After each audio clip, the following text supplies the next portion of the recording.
Уважаеми дами и господа, бих искал преди всичко да съобща това, което бях упълномощен да направя днес в българския парламент от името на цялата парламентарна опозиция.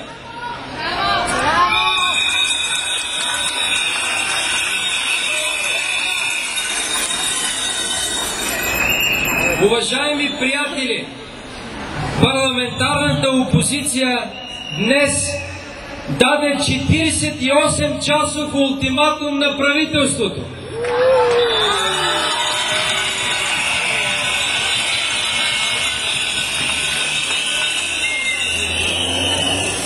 Този 48-часов ултиматум изтича понеделник до 10 часа.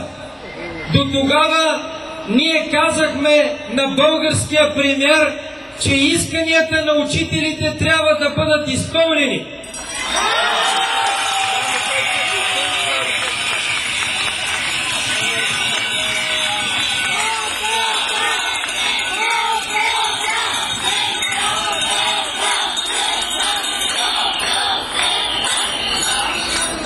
Но ние заявихме, че искаме преговорите да се водят прозрачно.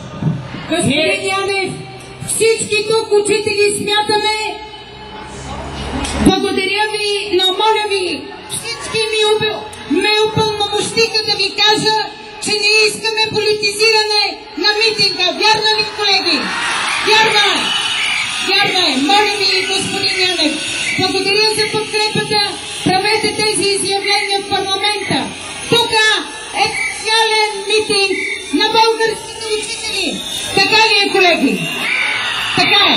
Моля единния национален стачен комитет, моля водещите на митинга да разберат какво искаме ние българските учители и друг път не си позволявайте да давате думата на хора, на които работата им е в парламента.